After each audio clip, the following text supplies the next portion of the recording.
Assalamualaikum warahmatullahi wabarakatuh. Alhamdulillah wa syukurillah wala haula wala quwata illa billahil aliyil azim, amma ba'.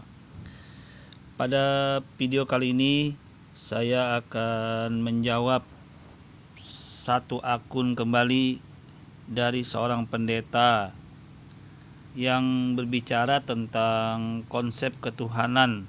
Kira-kira begini yang saya ikutin, ini konsep ketuhanan dari pendeta tersebut.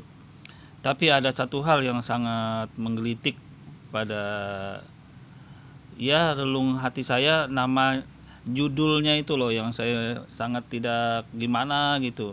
Judulnya itu menyebut nama nabi kami itu sangat parah gitu. Apapun alasannya, dengan alasannya dia menjawab dari dialog argumen seseorang, dari apapun yang dia sampaikan dalam percakapan dialog itu mengatasnamakan Nabi Muhammad, mengatasnamakan nama Muhammad, itu seolah-olah Anda nilai sendiri sudah gitu loh. Apalagi ini berbicara tentang ajaran agama, keyakinan, konsep ketuhanan lagi di sini.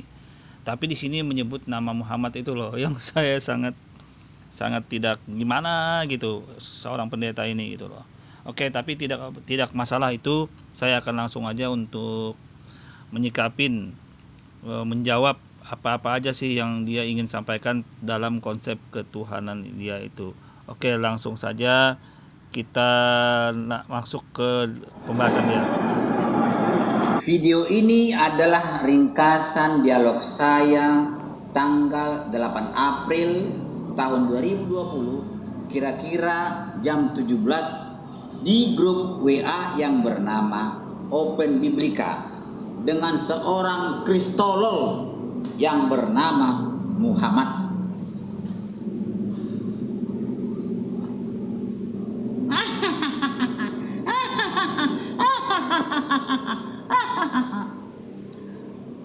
Tuhan kok berak, Tuhan mencret, Tuhan netek, tidak tahu hari kiamat, punya tip-tip.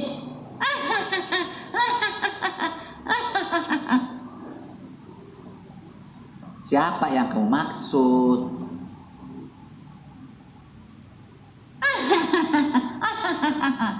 Yesus Tuhanmu itu berak, mencret, netek, tidak. Oke, di sini kelihatannya pendeta ini ceritanya seolah-olah berdialog dengan orang yang di dalam WA grup tersebut membicarakan tentang konsep ketuhanan dia gitu loh. Tapi ya itu tadi judulnya ini yang selalu membuat saya gimana gitu. Coba lanjut dulu ya. Oke. Tahu hari kiamat, makan ikan goreng. Ya iyalah, Yesus itu kan manusia. Manusia ya beraklah, bisa sakit perut, mencret. Manusia biasa seperti saya ini tidak tahu hari kiamat. Kapan hari kiamat? Ya dia manusia memang harus seperti itu.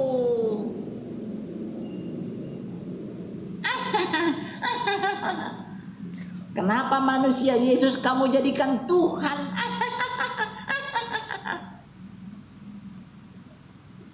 Siapa yang pernah menjadikan Yesus jadi Tuhan? Tidak ada pun seorang manusia yang pernah menjadikan Yesus jadi Tuhan. Saya sendiri pun tidak mungkin bisa menjadikan Yesus jadi Tuhan. Karena Yesus memang adalah Tuhan dari zaman tidak berawal sampai akhir zaman yang tidak berakhir. Yesus adalah Tuhan.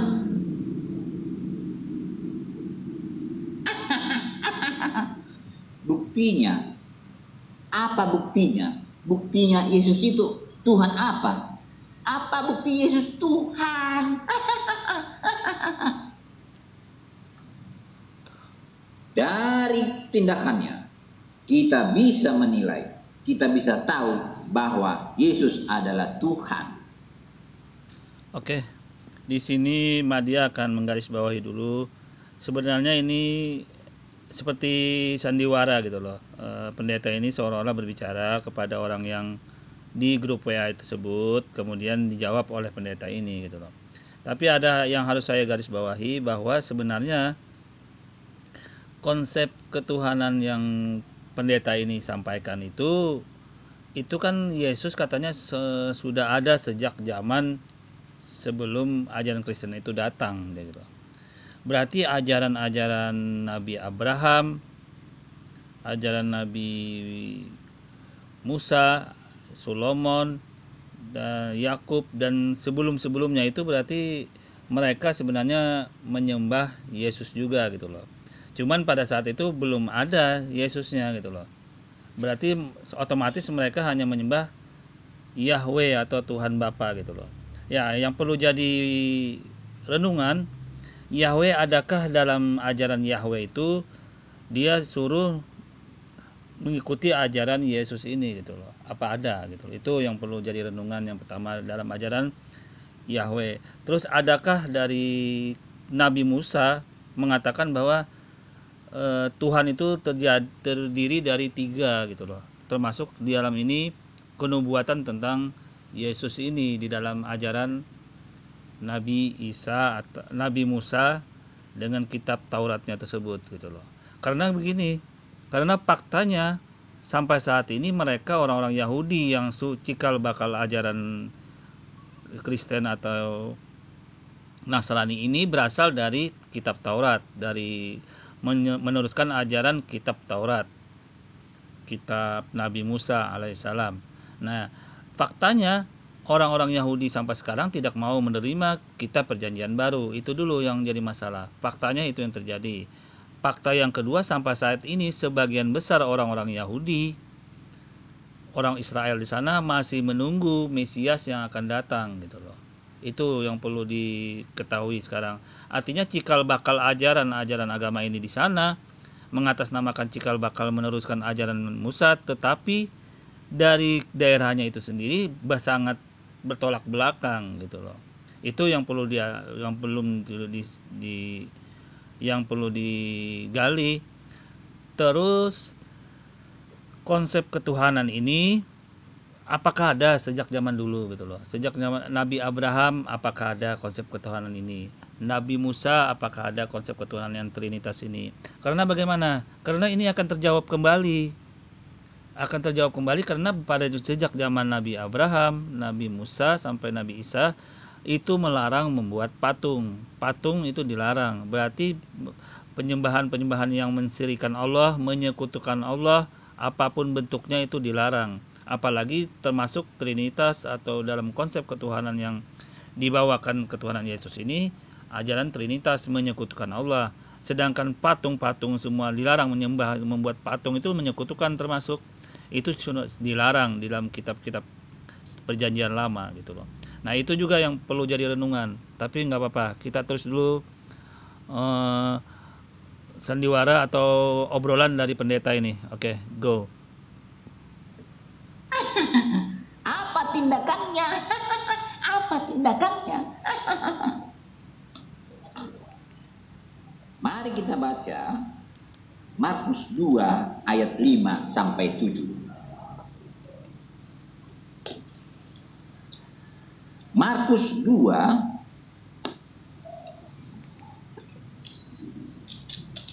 ayat 5 sampai 7. Ketika Yesus melihat iman mereka, berkatalah ia kepada orang lumpuh itu, "Hai anakku, dosamu sudah diampuni." Tetapi di situ ada juga duduk beberapa ahli Taurat. Mereka berpikir dalam hatinya, "Mengapa orang ini berkata begitu? Ia menghujat Allah. Siapa yang dapat mengampuni dosa selain daripada Allah sendiri?" Yesus adalah orang Yahudi, beragama Yahudi. Bagi orang Yahudi, tidak ada seorang pun yang berhak mengampuni dosa manusia. Hanya Allah lah yang berhak mengampuni dosa manusia. Tetapi saat itu Yesus mengampuni dosa manusia, dilihat oleh orang Farisi. Maka orang Farisi itu marah dan menganggap Yesus menghina, menghujat agama Yahudi. Masakan Yesus anak tukang kayu yang miskin bisa mengampuni dosa manusia? Dan itulah dasarnya Yesus dibenci dan disalibkan. Dari tindakannya itu, Yesus adalah Allah sendiri. Yesus adalah Tuhan. Oke, di sini pendeta menggambarkan dalam pernyataan Injil tersebut. Terus Anda bisa melihat pada saat Yesus atau Nabi Isa itu mau disalib gitu loh. Anda silakan cek Lukas 23 ayat 34. Itu dia berkata begini, "Bapa, ampunilah mereka, sebab mereka tidak tahu apa yang mereka perbuat." Nah, itu bagaimana? Dia memohon kepada yang di atas, Bapak. Apakah ini permohonan doa atau tidak gitu loh. Kalau begitu caranya kan itu suatu permohonan doa. Nah, sekarang Anda cek di Matius 27 ayat 46. Allahku, Allahku, mengapa engkau meninggalkan aku? Nah, itu Matius loh, permohonan doa juga loh itu. Nah, kemudian Anda cek di Lukas ayat 23 ayat 46. Lukas 23 ayat 46. Ya Bapa, ke dalam tanganmu kuserahkan rohku. Nah, berarti ada orang yang di atas dong. Itu artinya kan dari 3 doa ini tentunya itu bukan berdoa pada dirinya sendiri gitu loh.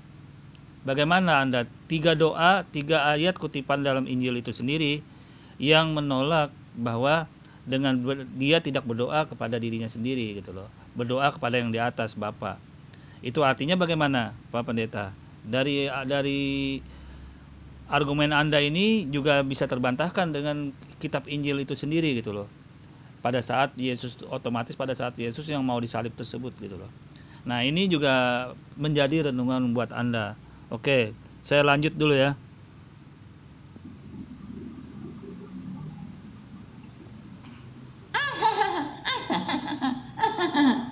Tapi Yesus tidak pernah mengatakan akulah Tuhan, akulah Allah. Tidak pernah. Ya iyalah, sangat bodohlah Yesus kalau dia mengatakan akulah Tuhan, akulah Allah. Padahal dia manusia yang kelihatan. Tuhan tidak bisa kelihatan. Ya tidak mungkin mengatakan dia Tuhan karena dia kelihatan. Ya, tidak mungkin. Yesus tidak sebodoh yang kamu duga. Dia tahu bahwa Tuhan tidak bisa kelihatan, maka dia tidak berkata akulah Tuhan karena dia kelihatan. Tapi ingat, ada perkataan Yesus yang menunjukkan bahwa dia adalah Tuhan. Mari kita buka Matius 28 ayat 18. Matius 28 ayat 18.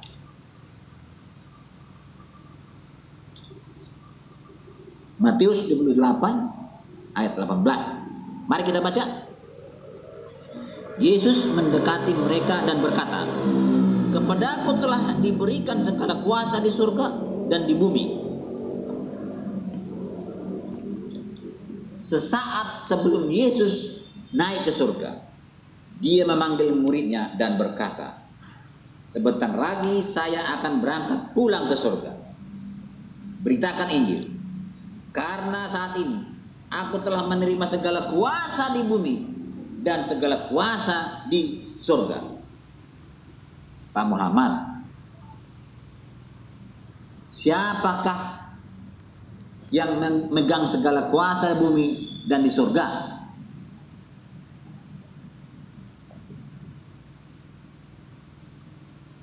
Lo kok diam? Siapa? Oke, di sini Madia akan menjelaskan dulu. Sebenarnya sangat mudah menganalisa itu. Pada saat Yesus Kristus Isa Al-Masih itu di tiang kayu salib, dia sudah mengatakan Eli Eli lama sabachthani, mengapa ya Tuhan Tuhanku, mengapa engkau pergi meninggalkan aku. Jadi segala omongan dari pendeta ini udah tertolak pada posisi itu. Tapi saya tidak mau menggali di situ. Saya hanya menggali kepada umat-umat Islam, kepada saudaraku yang Muslim, dimanapun saat ini Anda berada. Dalam ajaran Islam, Tuhan dalam ilmu tauhid itu sudah sangat jelas, sudah tertata, terbukukan, terkonsep dengan sangat rapi, dengan sangat kuat, tanpa ada apapun yang bisa menggoyang karakter ketuhanan itu sendiri gitu loh. Sejak zaman Nabi Muhammad sampai sekarang, ilmu tauhid itu tidak bisa tergoyang, tidak bisa terbantahkan, bahkan tidak ada kontroversi sedikit pun dalam konsep ketuhanan itu gitu loh. Nah, itulah keistimewaan ajaran Islam itu sendiri gitu loh. Nah, Anda bayangkan konsep ketuhanan dalam ajaran pendeta ini, coba Anda lihat sendiri gitu loh. Saya tidak bisa menilai, berpulang kepada diri Anda sendiri, berpulang kepada renungan diri Anda sendiri gitu loh. Itu hak Anda untuk menilai, tapi saya perkenalkan bahwa ilmu tauhid, sifat ketuhanan dalam ajaran Islam itu sangat jauh berbeda dalam konsep ini gitu loh. Karena Tuhan yang dimaksud dalam ajaran Islam itu tidak ada terpengaruh atau tidak ada apapun terkait dengan sifat kemanusiaan dalam bidang ketuhanan. Jadi semua nabi-nabi yang diutus sejak Nabi Adam, Nabi Musa, Nabi Yakub, Nabi Solomon, Nabi Musa, Nabi Isa atau yang dikatakan dari pendeta ini Nabi Yesus, itu semua dalam ajaran Islam itu sama. Dia utusan Allah, pilihan Rasul, pilihan Tuhan untuk menyebarkan ajaran agama. Walaupun namanya berbeda-beda pada masa itu, kitabnya pun berbeda-beda namanya.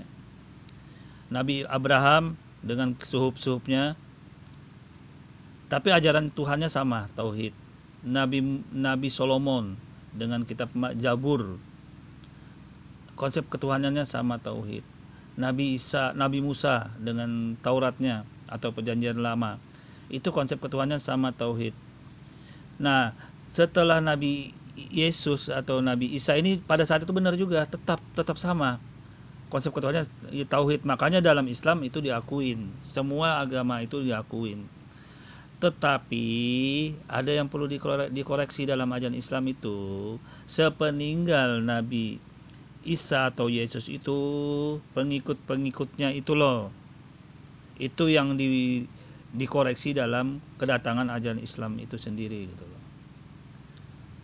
Pengikut-pengikutnya setelah Yesus atau umat yang 12 murid itu wafat, sepeninggal itu terjadilah perubahan-perubahan yang besar pada masa itu.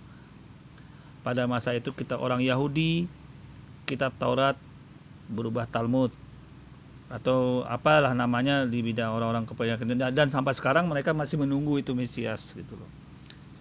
Masih menunggu Mesias. Nah, ajaran Nasrani yang katanya sebagai penerus kitab Musa Taurat ini, Anda nilai sendiri dengan kedatangan Paulus itu gitu loh. Dengan adanya Paulus itu Anda nilai sendiri gitu loh. Saya tidak perlu menjelaskan di sini, tapi yang jelas inilah yang terjadi gitu loh. Sekarang kita cek kembali argumen dari pendeta ini. Oke, go. Apa yang memegang segala kuasa di bumi dan di surga? Yesus berkata, aku telah memegang segala kuasa di bumi dan di surga, telah menerima segala kuasa di bumi dan di surga. Menurut kamu, siapakah yang memegang segala kuasa di surga dan di bumi?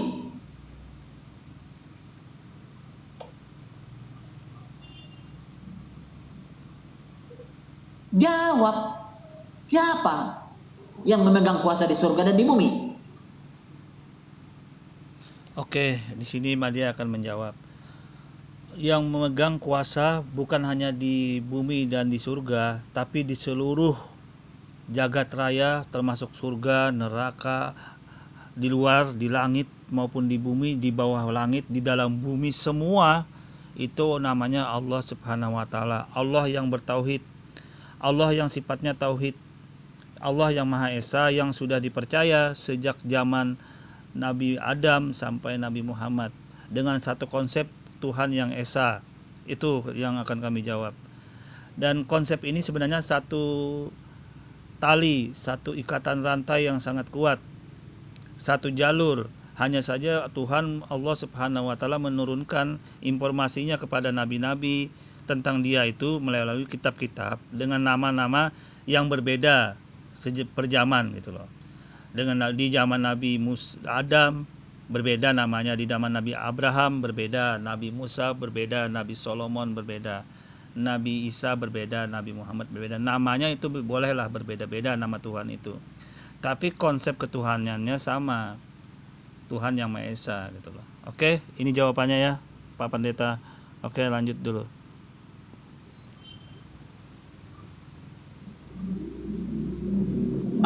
Goblok juga Muhammad ini. Tidak bisa menjawab. Ya dijawab sedikit.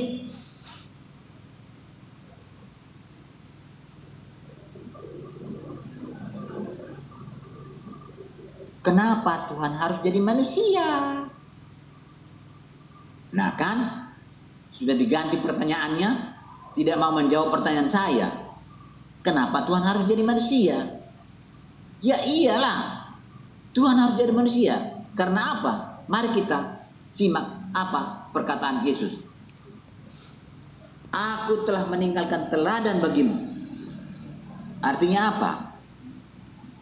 Yesus itu adalah teladan, adalah guru, adalah panutan, adalah patrol hidup. Panutan. Kalau teladan dan panutan itu harus kelihatan. Kalau Tuhan tidak menjadi manusia, tidak bisa jadi panutan karena tidak kelihatan. Oke, Pak Pendeta, di sini Madia akan menjawab.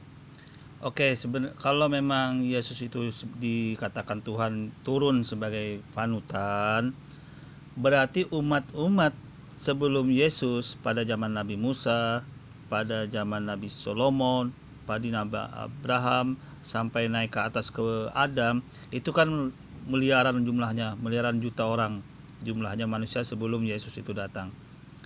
Apakah orang ini dibiarkan Tuhan dengan tidak ada panutan gitu loh? Apakah tidak ada, karena pada saat itu tidak ada manusia yang turun. Tuhan tuh tidak turun berbentuk manusia pada saat sebelum Yesus gitu loh. Berarti Tuhan tidak adil dong. Tuhan tidak menyayangi dong umatnya terdahulu. Padahal ada Nabi Adam sana, ada Nabi Solomon, Nabi Musa, Nabi Yakub, Nabi Yahya, Nabi Zakaria, pokoknya banyak di atas itu loh, nabi-nabi sebelum Yesus itu datang gitu. Berarti Tuhan tidak adil dong kalau begitu caranya. Nah, itu juga salah satu pertimbangan mengapa Tuhan itu tidak pantas kalau dijadikan patokan sebagai patokan contoh teladan Tuhan menjadi manusia, karena orang-orang sebelumnya berarti tidak adil dong dengan orang. Itu salah satu argumen.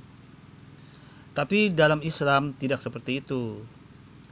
Walaupun itu suatu argumen untuk membantah fakta yang terjadi, dalam Islam lebih kuat lagi membantahnya. Karena Al-Quran itu dalam ilmu tauhid, ajaran Islam, Tuhan itu sifatnya tidak sama dengan seperti manusia maupun makhluk apapun. Tuhan itu tidak akan sama bentuk makhluk dengan makhluk apapun, tidak sama. Walaupun Tuhan itu nanti datang ke dunia sakti berbentuk malaikat, itu tetap bukan Tuhan namanya dalam ajaran Islam. Walaupun nanti Tuhan datang berbentuk apa itu tidak dikatakan Tuhan dalam ajaran Islam, karena masih menyerupai makhluknya gitu loh. Sedangkan dalam ilmu tauhid, Tuhan tidak berbentuk seperti makhluknya. Sangat lemah kualitas Tuhan itu kalau berbentuk ciptaannya sendiri gitu loh. Contoh, kita membuat kursi atau kita membuat bangku, tiba-tiba kita mau jadi kursi atau bangku itu gitu loh, kan sangat lemah sekali pertimbangan begitu. Mahal Tuhan kau mau menjadi makhluk ciptaannya gitu loh, kan aneh. Terus kalau dikatakan suri toladan, kan sudah cukup nabi-nabi rasul sebagai suri toladan yang datang diutus gitu loh. Apalagi dia bentuk manusia yang murni, yang normal, sesuai dengan manusia yang berumah tangga, bermasyarakat, beragama dan macam-macam. Apakah tidak cukup Tuhan memutus itu gitu loh? Buktinya apa? Buktinya Tuhan mengutus Musa kok. Musa apakah itu Tuhan? Tidak kan? Buktinya Tuhan mengutus Musa, Nabi Solomon, Nabi Nuh, Nabi Yahya, Zakaria sampai ke atas Adam. Nah, Itu dalam konsep Islam itu sangat terbantahkan sekali, karena Tuhan menyerupai manusia itu adalah suatu kesalahan fatal, bertentangan sekali dalam ilmu tauhid itu loh. Karena apa? Karena apabila Tuhan menyerupai manusia, maka nanti ada makhluk lain seperti jin, setan atau makhluk-makhluk lain, itu kan bisa menyerupai manusia juga dengan kehebatan jin-jin itu gitu loh. Anda cek sendiri, jin itu bisa menyerupai apa aja, binatang macamnya. Nah, kemudian apabila dia tiba-tiba mendatangi manusia yang normal, yang manusia benar, mengaku Tuhan, bagaimana? Apa harus lantas percaya kepada Tuhan yang padahal itu jin atau makhluk halus yang menyerupai ngaku-ngaku Tuhan? Kalau sampai Tuhan itu makhluk halus itu ratusan, jumlahnya ribuan, apa kita harus percaya semua? Nah, itulah kelemahannya kalau Tuhan berbentuk manusia gitu loh. Itulah kelemahannya. Makanya Islam di sini mengonsep bahwa Tuhan itu tidak akan pernah berbentuk dengan manusia atau apapun lainnya, tidak akan berbentuk gitu loh. Itu sudah diinformasikan di dalam Al-Qur'an oleh Tuhan. Ini jawaban Islam. Yang tadi yang saya contohkan awal itu jawaban logika sebelum Yesus itu datang. Silakan Anda renungkan. Oke, lanjut dulu ya. Kalau Tuhan yang Maha Kuasa jadi manusia, tidak jadi manusia, tidak mungkin bisa saya ikuti. Tuhan mampu segala-galanya. Tuhan mampu, pokoknya Tuhan mampu. Tidak mungkin diikuti oleh manusia seperti saya ini manusia lemah. Mengikuti yang mampu. Jadi Tuhan itu harus menjadi manusia lemah supaya bisa saya teladani, supaya bisa saya lihat, supaya bisa saya ikutin. Apa rupanya teladan Yesus diberikan kepada kamu? Yesus manusia lemah itu mampu tidak melanggar hukum Tuhan. Artinya saya pun harus mampu tidak melanggar hukum Tuhan. Yesus mampu tidak berdosa. Artinya saya pun harus mampu tidak berdosa. Yesus mampu melawan godaan iblis, mampu melawan godaan setan. Saya pun harus mampu melawan godaan setan, melawan godaan iblis. Karena Yesus adalah panutan saya. Yesus adalah teladan saya. Yesus tidak pernah berzina. Makanya saya pun harus tidak pernah berzina kalau Yesus teladan saya. Oke, itu terserah Anda Pak Pendeta, itu hak Anda. Kami dalam ajaran Islam menilai ini loh. Apabila Tuhan itu menjadi makhluk manusia, itu sebenarnya manusia itu salah satu ciptaan Tuhan aja. Masih banyak makhluk-makhluk lain yang diurus oleh Allah, oleh Tuhan itu gitu loh. Apakah dengan konsep ini berarti nanti Tuhan nanti masuk ke daerah jin, ke dalam alam jin, maka akan muncul Tuhan itu nanti berbentuk jin gitu loh. Nah, itu kan suatu konsep juga, nanti berarti agar orang-orang jin, bukan orang jin, makhluk-makhluk jin itu juga bakal mengenal Tuhannya gitu loh. Karena dia berarti Tuhan berbentuk jin juga kalau di alam jin. Terus Tuhan juga akan berbentuk hewan kalau berada di alam hewan. Tuhan akan berbentuk malaikat kalau berada di alam malaikat. Apakah seperti ini konsepnya?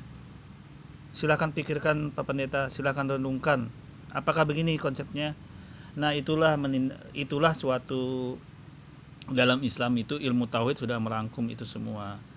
Karena titik lemahnya, titik positifnya sangat besar, titik lemahnya, kelemahan dalam teori seperti itu gitu loh. Silahkan merenungkan, ini hak Anda untuk merenungkan. Ini saya hanya menjelaskan karena Anda membuat judul yang sangat begini, makanya saya akan terangkan ini seterang-terangnya gitu loh. Oke, saya lanjut.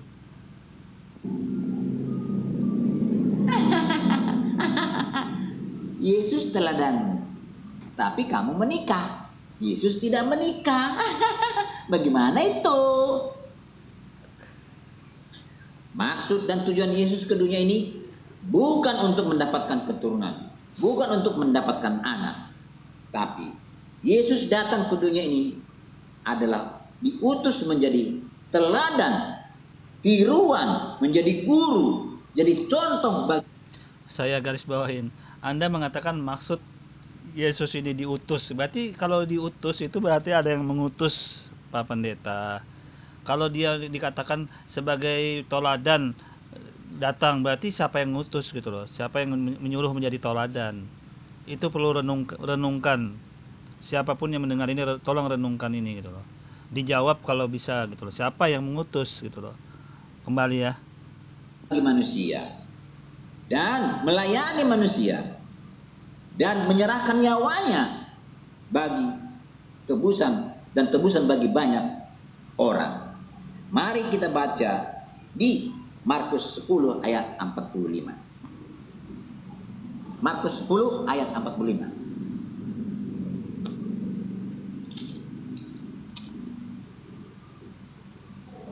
Karena Yesus datang bukan untuk dilayani, melainkan untuk melayani dan untuk memberikan nyawanya menjadi tebusan bagi banyak orang. Sangat jelas, Yesus datang ke dunia ini bukan untuk mendapat keturunan, bukan untuk mendapat anak, tapi untuk melayani, menyerahkan nyawanya sebagai tebusan bagi banyak orang. Oke, kalau memang Yesus itu sebagai tebusan untuk banyak orang, tentunya kan dosa. Itu kan Pak Pendeta, tentunya kan dosa. Nah, terus apa gunanya? Yesus itu sendiri kan Tuhan gitu loh. Ngapain dia susah-susah menebus dosanya di kayu salib kalau dia Tuhan itu sendiri? Dia kan maha kuasa gitu loh. Nah, secara logika loh, ini saya jawab secara logika. Belum saya masuk ke jalur Islam gitu loh. Secara logika saya harus jawab bahwa ini loh kelemahannya. Ngapain dia susah-susah? Mending dia ampunin dosa-dosanya itu dengan cara bagaimana? Dengan cara mengikuti ajaran yang dibawa Taurat atau Injil, menjalankan perintah-perintahnya dengan bertaubat segala macam, kan itu kan sudah cukup untuk mengampuni dosa-dosa. Nah, ngapain susah-susah? Apalagi dia Tuhan Maha Kuasa, kata Anda sendiri gitu loh. Nah, semoga ini jadi renungan. Kalau dalam Islam itu Tuhan Maha Kuasa, Maha Sempurna. Tapi ada konsep-konsep Tuhan yang memang harus tidak bisa dilanggar, karena memang itu suatu eksistensi Tuhan. Contoh, kita tidak bisa membandingkan Tuhan itu dengan ciptaannya, atau tidak menggambarkan bentuk tubuh Tuhan itu dengan ciptaannya, karena kemahakuasaan Tuhan, kemahabesaran Tuhan itu, manusia itu sangat lemah, sangat kecil dibanding dengan kekuasaan Tuhan, dengan bentuk Tuhan, dengan wujud Tuhan yang nggak bisa kita bandingkan gitu loh. Kita hanya mampu untuk mencari informasi dalam kitab-kitab, dari informasi dari nabi-nabi yang membawanya itu, sehingga kita yakin benar bahwa Tuhan itu maha sempurna gitu loh. Maha sempurna. Bukan berarti dengan Tuhan tidak menjadi manusia itu tidak sempurna, tidak seperti itu. Justru ini menunjukkan kesempurnaan Tuhan. Kalau Tuhan itu ditunjukkan dengan bentuk manusia, tidak sempurna, karena Tuhan masih berbentuk makhluk, apalagi ciptaannya gitu loh. Berbanding terbalik dengan makhluk, apalagi itu ciptaannya, sangat terbantahkan sekali. Berarti Tuhan ini siapa gitu loh. Tuhan ini siapa? Apa yang dia menciptakan makhluknya itu sendiri ya terbantah. Cukup Tuhan itu mengutus makhluknya yang bernama Nabi, Rasul untuk membawa ajaran agama, membawa kitab suci itu gitu loh. Ini sudah tercontohkan sebenarnya dari Nabi Abraham, Nabi Solomon dengan kitab-kitabnya, Nabi Musa dengan kitab-kitabnya, Nabi Isa atau Yesus dengan Injilnya, Nabi Muhammad dengan Al-Qur'annya. Sudah cukup panutan-panutan masing-masing umat itu gitu loh.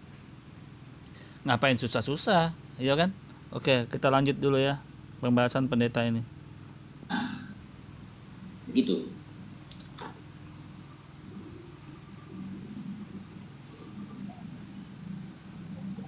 Tadi Bapak bilang Yesus adalah manusia kan?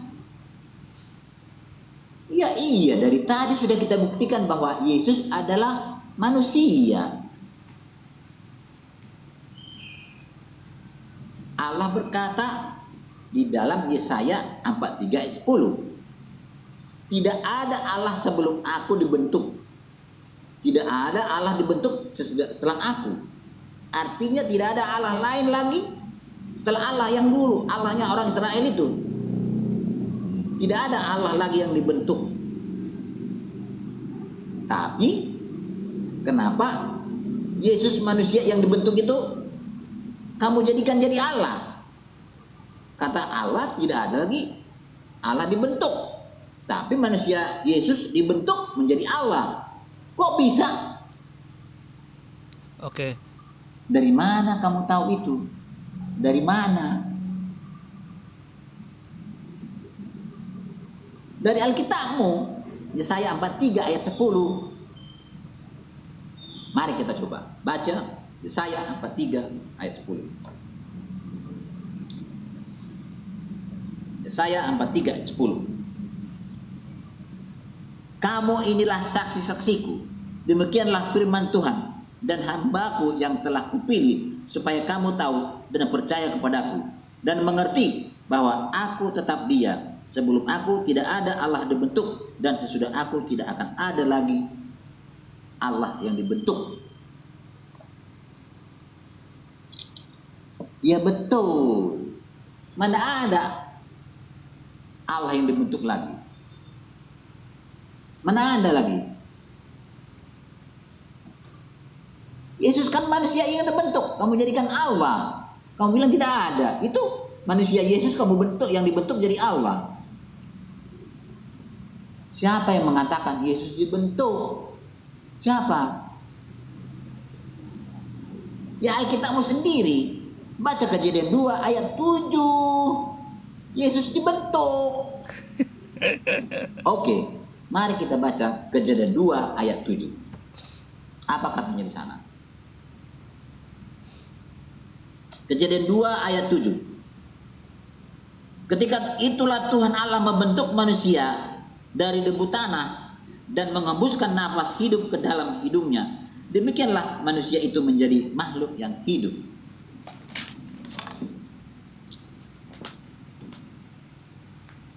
Nah, Allah kan membentuk manusia kan dari tanah.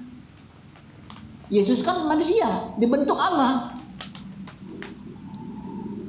Ya iya betul. Yesus adalah manusia. Kau pun manusia. Aku manusia. Tapi saat itu yang dibentuk oleh Allah siapa? Adam kan? Apakah kamu, saya, Yesus sama-sama dibentuk Allah dengan Adam saat itu?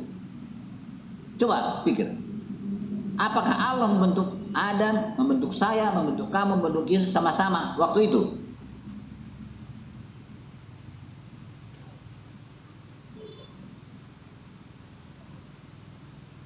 Lo jawab, apakah kamu, Yesus, bersama-sama dibentuk dengan Adam?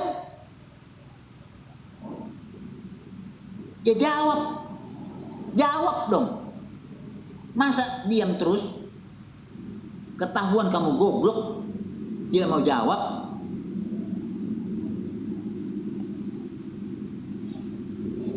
Allah bukan manusia. Kenapa kamu jadikan Yesus jadi Allah, jadi Tuhan? Tuhan bukan manusia. Baca Bilangan 23 ayat 19. Nah, pindah lagi pertanyaan. Dialihkan lagi pertanyaannya. Belum dijawab. Apakah Yesus dibentuk atau tidak? Oke, tidak masalah. Memang begitulah kamu sifatnya. Tidak dijawab pun langsung ganti pertanyaan. Oke, di sini Madia bantu jawabkan dulu. Maksud pendeta ini sebenarnya dia ingin menjelaskan bahwa perbedaan bentukan, hasil bentukan antara manusia, Adam, dan Yesus itu sendiri gitu loh. Karena memang Yesus itu di dalam ajaran Islam itu memang dia tidak ada bapaknya gitu loh. Dia ditiupkan langsung oleh Allah Subhanahu wa taala ruh ke dalam rahim Maryam.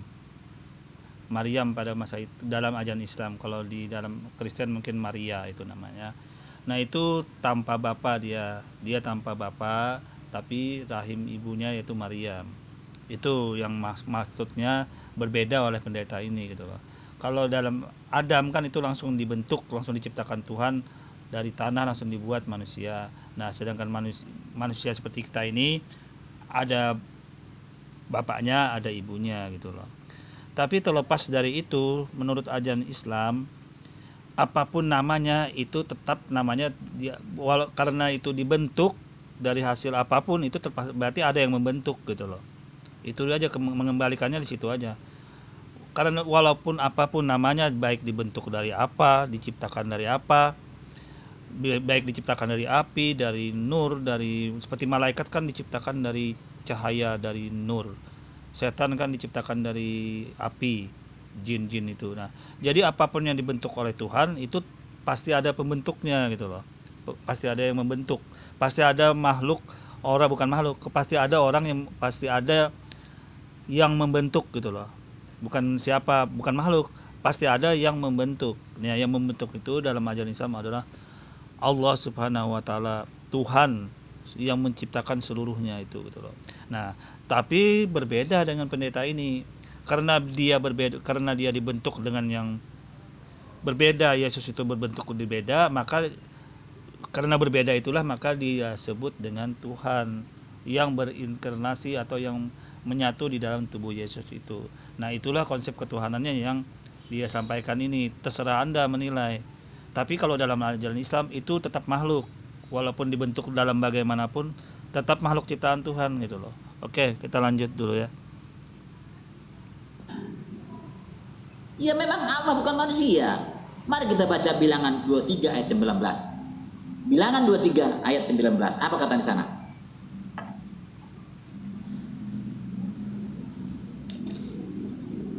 Bilangan 23 ayat 19. Allah bukanlah manusia sehingga ia berdusta, bukan anak manusia sehingga ia menyesal. Masakan ia berfirman dan tidak melakukan atau melakukannya, atau berbicara dan tidak menepatinya? Ya ampun, Muhammad. Ini apa yang dikisahkan, apa yang diajarkan di sini? Kalau kita baca dari atas, mari kita baca dari atas. Ini ya. Bilangan 23 ayat 11. Beliau berkata kepada Nabi, apakah yang kau lakukan kepadaku ini? Untuk menyara musuhkulah aku menyebut engkau, tapi sebaliknya engkau memberkati mereka. Dia berkata, Bilyam ini, si Balak berkata kepada Bilyam, hei Bilyam, kenapa kamu tidak mengutuk bangsa Israel? Kata si Balak kepada si Bilyam. Lalu Bilyam berkata, ayolah kita menghadap Allah dulu. Mari kita ke sana. Kita bikin persembahan. Mereka membuat persembahan di sana. Lalu Allah menjawab kepada Bilyam. Apa jawabannya? Ini yang dikatakannya ini. Allah bukanlah manusia sehingga ia berdusta, bukan anak manusia sehingga ia menyesal. Masakan ia berfirman dan tidak melakukannya, atau berbicara dan tidak menepatinya? Jadi Allah sudah sempat memberkati bangsa Israel. Tidak mungkin dibatalkan berkatnya itu. Tidak mungkin lagi Allah mengutuk Israel karena sudah sempat diberkati. Jadi Allah bukan seperti manusia bisa merubah janjinya, bisa merubah pikiran. Allah bukan manusia dan bukan anak manusia yang mau merubah janjinya. Itu maksudnya.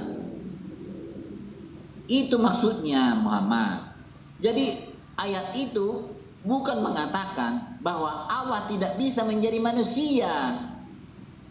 Kamu harus baca dengan lengkap dari atas sampai ke bawah supaya kamu mengerti apa maksud dan tujuan ajaran satu perikop itu. Jadi ajarannya adalah si Balak minta Bilyam supaya berdoa kepada Allah supaya Allah mengutuki bangsa Israel.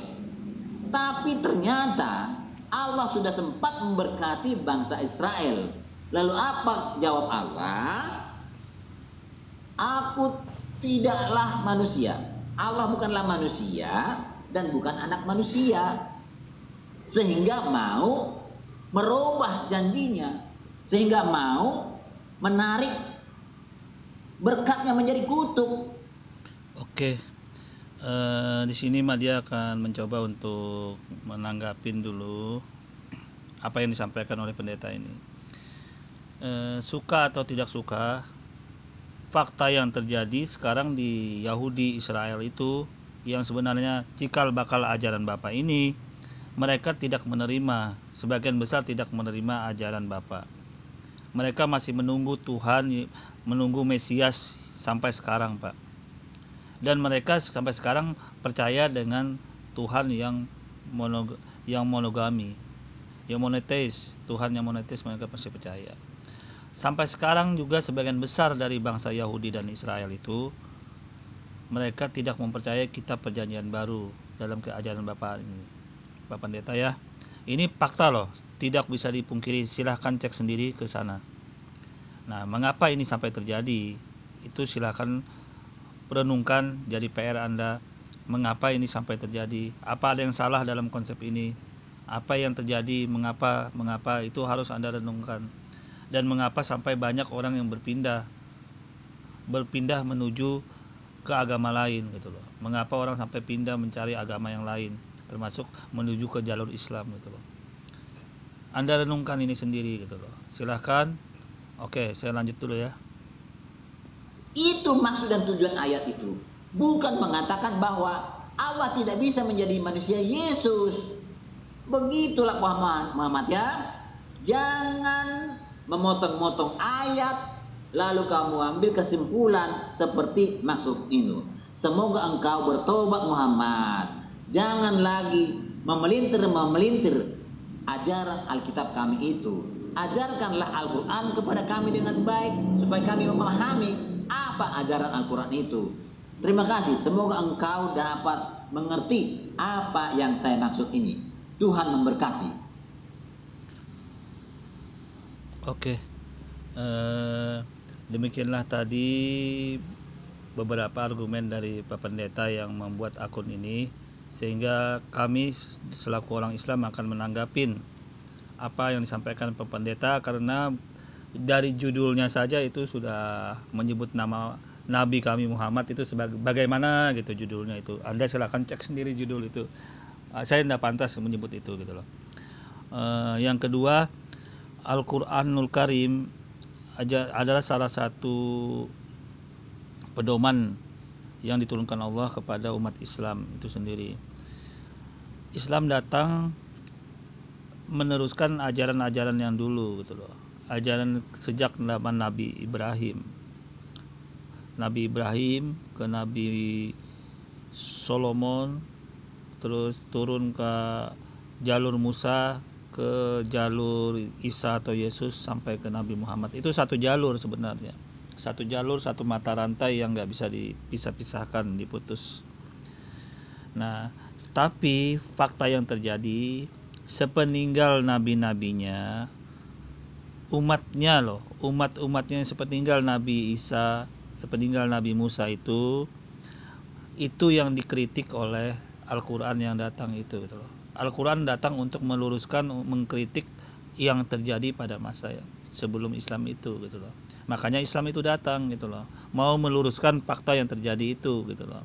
Sebenarnya Islam mengakuin ajaran Nasrani, diakuin Yahudi, diakuin semua, Sabiin diakuin, sebelum ajaran Islam itu diakuin. Tapi ada yang diprotes, yang dikritik oleh Islam, yaitu sepeninggal nabinya itu gitu loh. Karena konsep ajarannya itu mencoba melenceng dari jalur mata rantai ini gitu loh. Silahkan Anda menilai sendiri, renungkan. Kalau ada yang salah, tegur. Di mana letak ajaran Islam itu yang salahnya di mana? Tidak ada. Kami cuma terserah Anda mau ngikut enggak apa-apa, tidak mengikut juga enggak apa-apa. Kami hanya menjelaskan, memaparkan yang sebenarnya gitu loh. Tidak ada kepentingan kami, tidak merubah kualitas Islam, tidak merubah kualitas keagamaan kami. Walaupun Anda tidak percaya, itu hak Anda. Kami hanya menjelaskan sesuatu fakta yang sebenarnya gitu loh. Oke, kurang lebihnya saya mohon maaf. Wassalamualaikum warahmatullahi wabarakatuh.